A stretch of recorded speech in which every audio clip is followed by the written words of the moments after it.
Hello again. This is Math 2231 coming to you from the College of DuPage, and the title of this lecture is Calculating Some Limits. As always, please be an attentive listener while you watch this video.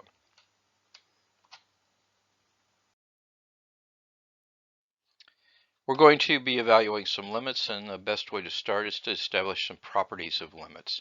Now, previously, in earlier lectures, you learned that the limit of f of x as x approaches c does not depend on the value of f at c. It does depend on what happens near c. It may happen, however, that the limit is precisely f of c. In such a case, you can evaluate the limit by direct substitution. That means just plug it in. That is, the limit as x tends to c of f of x equal f of c, where we substitute c for x. Such well-behaved functions are continuous at the point c. Now we'll examine this concept more closely later. And in fact, we'll learn much about continuous functions later. But for now, operationally, this means that the first thing you try when evaluating a limit analytically, if only for a nanosecond, is consider, can I just plug the number in? If this works, then you are done. And just for now, consider a function to be continuous if you can trace it without lifting your pencil.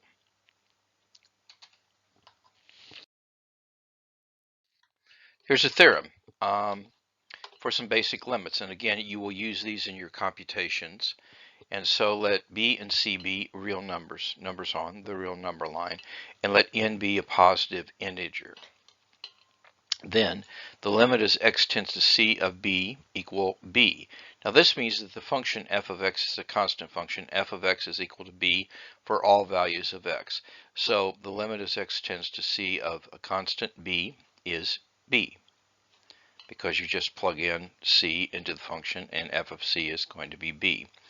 Let's suppose the function is y equal f of x equal x.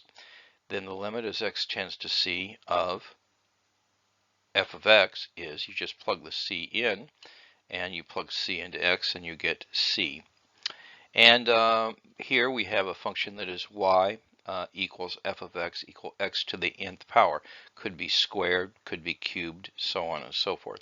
Here also it is a continuous function, so the limit as x tends to c of x to the n is equal to c to the n. Again, notice I'm just plugging the c into the function. Now, these things actually do have to be proved using epsilon delta proofs, and I will expect the A students in the class, in fact I will ask all of you to do some epsilon delta proofs. But as I told you in the story about Adam in a previous video, you can do quite well in the course without being an expert on epsilon delta proofs. Let's just talk about the one property, which was 2. And this is y equals f of x. So it's y equals f of x equal x. So we have this. So notice that if we take an epsilon neighborhood of f at c, then what will happen is we draw these and drop them, that we can take delta equal to epsilon. So you need to show that for each epsilon greater than 0, there exists a delta, such that whenever the absolute value of x minus c is such that whenever, this is the if part, 0 is less than x minus c less than delta, that is, you're not at c, but you're in a neighborhood of c, a delta neighborhood, that will force the absolute value of x minus c to be less than epsilon. This picture really shows that if you do that calculation, if you pick your epsilon to be here, you move over and you have that this is where f of c is, so those are the epsilons, but since y is equal to x, if we take delta equal to epsilon, that will work in this case. It won't always work, but again, in this case, the second inequality implies the first. So this is a proof of one of those properties. And again, the other properties can be proven as well using epsilon delta techniques. So here's an example where you're evaluating some limits. So suppose, what is the limit as x tends to 2 of the constant 3? It's just 3. We just plug it in because the constant y equal 3, the equation y equal 3 is continuous. The function y equal x is also continuous. So the limit as x tends to minus 4, I just plug it into the function and I get minus 4. The function y equals f of x equal x squared is also continuous. So the limit as x tends to 2 of this is just plug it in. So a lot of times you can just plug in the function, the value of the limit point. In fact, when I say a lot of times, I mean that can happen when the function is continuous. Now we have some additional properties that are in fact very important and will be a great aid as you calculate limits. So we let b and c be real numbers in a positive integer, and we do assume that f and g are functions where the limit does exist. So this means the limit as x tends to c of f of x is equal to L, and the limit as x tends to c of g of x is equal to k. Now, we're going to broaden our ability to calculate limits very significantly with this theorem. So here it's called the scalar multiple property. What this means is we're taking a function, y equal f of x, and just multiplying it by b. And then we say, what is the limit as x tends to c of the absolute value of, and actually it could just be b, it doesn't have to be the absolute value of b. The limit as x tends to c of this is b times L. Now in practice, what that means is, and what I will often do when we're calculating the limit, is I'll just say this theorem means that you can pull the constant through the limit sign and do your calculation. So you pull the constant through, you've got b, but then the limit as you went to c of f of x was L. We really didn't need the absolute value there. Also, we can talk about the sum or difference of a function and the limit as x tends to c of f plus or minus g of x is equal to L plus or minus k. So if these limits exist, what this really means, said in other words, is you can evaluate the limits term-wise. Also, the limit as x tends to c of f of x times g of x is L times k. Now what this means is that if the limits both exist, the limit of the product of functions is the product of the limits. Similarly, the limit of the quotient of functions is the quotient limit provided they exist and the denominator doesn't go to 0. And here's a function that is, you have f of x raised to the nth power, then you can really move the limit inside the x to the n, and you can get that this is L to the n. Again, all of these are just plug it in. We're doing it term by term, and it works for products and quotients as well. Now those things really do have to be proven with epsilon delta proofs, so I'm going to do an epsilon delta proof of property 2 here. So we're going to pick epsilon greater than 0. Now, by our assumption that the other limits exist, we could have taken for them epsilon over 2. So for epsilon over 2, there is a delta 1, such that if 0 less than x minus c less than delta 1 tells us that f of x minus L is within epsilon of 2 over 2 of c. Here I'm using the fact that the limit exists. We also know, because the limit on g also exists, that there is a delta 2, not necessarily the same one. And again, we're still doing epsilon over 2. But for this one, the delta 2 is greater than 0 such that 0 is less than the absolute value of x minus c less than delta 2, implies that g is within epsilon over 2. So let's take delta to be the smaller of these two, meaning both of these expressions are less than or equal to epsilon over 2. So then what will happen is we will know that this is true and this is true. So let's take the absolute value of the sum, and the difference would work the same way, minus L plus K. But then we can reorganize this and use the triangle inequality to assert that this is less than or equal to, and the triangle inequality says the absolute value of a plus b is less than or equal to the absolute value of a plus the absolute value of b. And so we reorganize this. We move the L over here, the minus L over here, and the minus K over here, and we use the triangle inequality.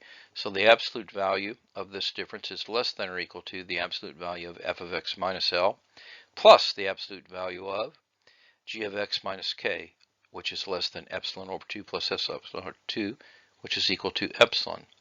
So you see, if we choose delta to be smaller than delta 1 and delta 2, that forces this to be within epsilon of L plus K.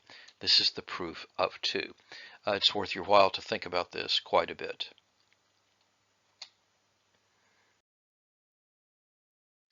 Now, we can build upon the facts that we already have, because we know if we got a constant, we can just pull the constant through the limit. We know we can do things term by term. So here we're going to talk about the limit of a polynomial, and here's a polynomial, is 4x squared plus 3. Now you can graph 4x plus 3 and see that it's continuous. So what I can do is the limit as x tends to 2 of 4x squared plus 3 is the limit as x tends to 2 of 4x squared plus the limit as x tends to 2 of 3, because you can do it term by term. But the limit as x tends to 2 of 3 is going to be 3. And here I can jerk the 4 through the limit sign, but then this is a continuous function, so I could just plug it in. So this ends up being, I just plug it in here, so that's 2 squared. So this is 4 times 2 squared plus 3. Then I add them together, 19. What that means is that this limit is 19. And we can see from the graph that that's exactly the way it works, because the function is continuous. Notice this is continuous everywhere because I never have to lift my cursor in order to trace the function. So you see we've come a long way because we've learned how to do polynomials. We don't stop there.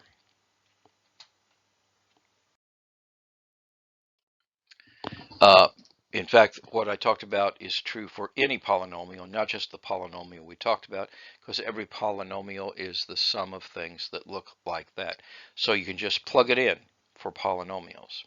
If you have a rational function, which is a quotient of two polynomials, p and q, you can just plug it in, as long as the denominator doesn't equal to 0. Here's an example. Find the limit as x tends to 1 of this rational function. Well, it turns out that the denominator is not equal to 0. That's going to be 2 if I plug it in, and I'm going to get 4 if I plug in 1 into the numerator. So this is a rational function. It is continuous at x equal 1. So since the denominator is not equal to 0, we can apply the theorem and just plug it in, and we find that this limit is 2. And we can look at the picture. Now this is a more complicated graph, and you have asymptotes and things like that, but you can see that this dot is colored in, and so the limit of f of x as x approaches 1 is, in fact, 2. So polynomial and rational functions are two of the basic type of algebraic functions, but it turns out that the next theorem, and we could also show with epsilon and delta, that a third type of algebraic function, one that involves a radical, also is continuous within its domain. And so, let's see. This is a theorem. Again, you can prove this with an epsilon delta proof. I'm not making you do all of these, and I'm not doing all of these, but you should know about epsilon and delta proofs. So if we let n be a positive integer, then the limit as x tends to c of the nth root of x is, you just plug it in. You plug in c for x, so this is the nth root of c. Now, the next theorem greatly expands their ability to evaluate limits because it talks about, well, you can also do composite functions. You might remember in the review we talked about what composite functions were.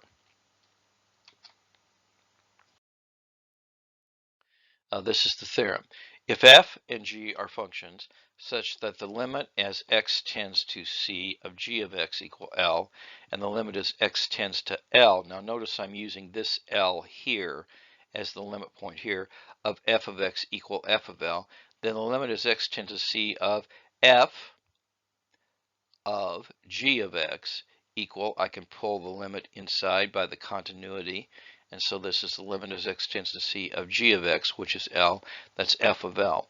So you see, when you have a composite function of continuous functions, you can just plug it in. Here's some examples. So these are pretty complicated, but both of these are continuous functions, and so we can just plug it in. Here, if we plug in 0, we get the square root of 4, which is a positive 2. Here, if we just plug it in, we get 2 times 9 is 18, minus 10 is 8, and the cube root of 8 is 2.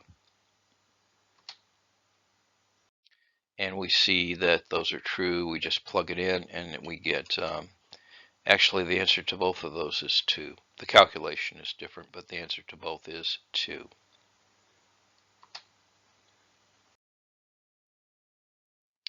And we've seen that the limits of many algebraic functions can be evaluated by just plugging it in. It turns out that within their domain, the trigonometric functions are also continuous. So the limit as x tends to c of sine x is sine of c. The limit as x tends to c of cosine x is cosine c. The limit as x tends to c of tangent x is tangent c. The limit as x tends to c of the cotangent of x is cotangent of c. The limit as x tends to c of the secant of x is secant of c. And the limit as x tends to c of the cosecant of x is equal to the cosecant of c. You see, you can just plug in whenever you have continuity. And so here's some examples of that. So here the limit as x tends to 0 of tan x. I just plug in 0. Tan of 0 is 0. Now here's a product of functions. This is the limit as x tends to pi of a product. The first function is x. The next one is cosine of x. But we have a property that we talked about, that the limit of the product is the product of the limits, and so I can say that this limit, the limit as x tends to pi of x cosine x, is the same as the limit as x tends to pi of x times the limit as x tends to pi of cosine x. So I just plug in both. I get pi cosine of pi, and the cosine of pi is known to be minus 1, so this is negative pi. This actually is a composite function. Here you have x being mapped to sine of x, and sine of x is being mapped to sine squared. But again, we learned you could just plug it in. So this is the same as the limit as x tends to 0 of sine of x squared. We can plug in 0, and the sine of 0 is 0, and so I get 0 for my answer for this problem.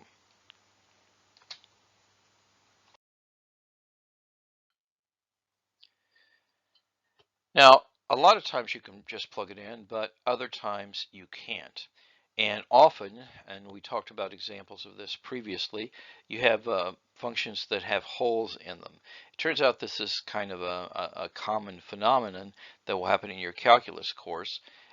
But since the limit doesn't depend on what happens at the limit point, you can actually, if you can create a situation where you can plug the value in, you will know what the limit is. Let's do some examples of this. This is one we talked about earlier, and we drew graphs, and we also evaluated numbers. This is the limit as x tends to 1 of x cubed minus 1 over x minus 1. But even back at that time, I told you, well, you see, x never gets to 1. And what happens at 1 really doesn't matter. But here I can factor, and any time x is not equal to 1, x minus 1 is a number, and so I can cancel it. This is the factorization I did when we first did this problem. And so when you do that, you see that this agrees just everywhere except at x equal 1. And so I can just plug it into the reduced fraction. Now notice what I did is I had to factor and cancel out the common factor. I could not just plug it in, because if I tried to just plug it in, I would get 0 or 0, which is an indeterminate form. So this is called, or you could call this, eliminating a common factor. This is something you will do a lot, and then you do just plug it in.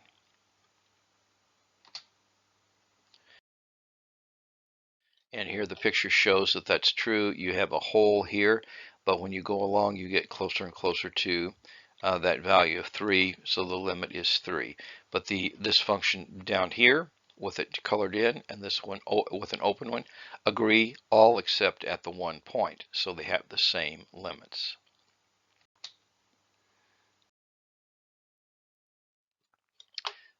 Here's another example that you could try.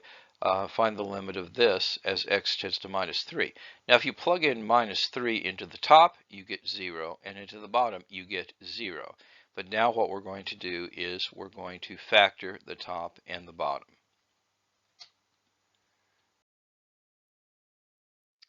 And when we factor, we find out that you have x minus 3 times x minus 2 in the numerator and x plus 3 in the denominator. You can cancel those. This is x minus 2. And we plug in the limit point, and we find that when we're plugging in minus 3, we get minus 5. And if we look at the graph, we can see that's what happens. Now notice that the function, if we're graphing it, has a hole at minus 3, so it's not really defined there, but still the limit of f of x as x tends to minus 3 is minus 5.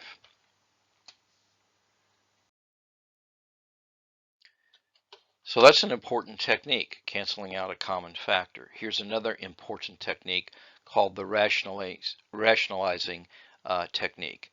Okay, so suppose you have this problem, and we want to find the limit as x tends to 0 of the square root of x plus 1 minus 1 divided by x. Now you might say, well, I always think about, because Jim said always to think about plugging the value in, but this time I will get 0 over 0. And that means I have to do something, but there's not a common factor. But what we're going to do is we're going to use a technique where we rationalize the numerator and therefore create a common factor. So we're going to multiply this by 1, and that will not change the value of the limit, but we're going to be multiplying by 1 in a clever way.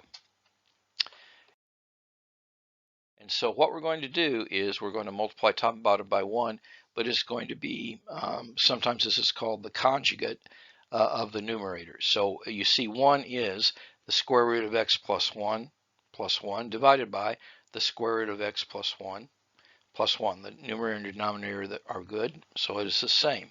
So I can take that expression, the function, and I can multiply it by 1. Now, in the denominator, I just get the product of x times the quantity, the square root of x plus 1 plus 1. But at the top, notice that I'm taking a minus b times a plus b, which is going to be a squared. So if I square the square root of x plus 1, I get x plus 1 minus b squared, which is going to be 1 times 1. So I get x plus 1 minus 1, which is just x. But now notice that I have a common factor of x in the numerator and denominator, and x is never 0 because we're taking the limit, so we can cancel those common factors, getting 1 over the square root of x plus 1 for x not equal to 0. And now we can substitute in x to be 0, and we will get that this limit, when we substitute x equals 0, we will get that this limit is 1/2. Here you see the graph, and you can see, oh yes, there's a whole 1/2, but the graph supports that the limit of f of x as x tends to 0 is 1/2. We can also pick numbers that are getting closer and closer to 0, and we see we get 1/2 from either direction. Again, we have 3 ways of doing this. We have graphical, we have numerical, and we have what we've been doing here. These are called analytical.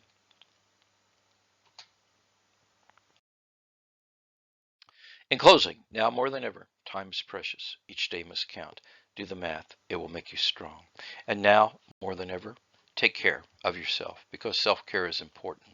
And take care of each other. We're all in this together. God bless you all.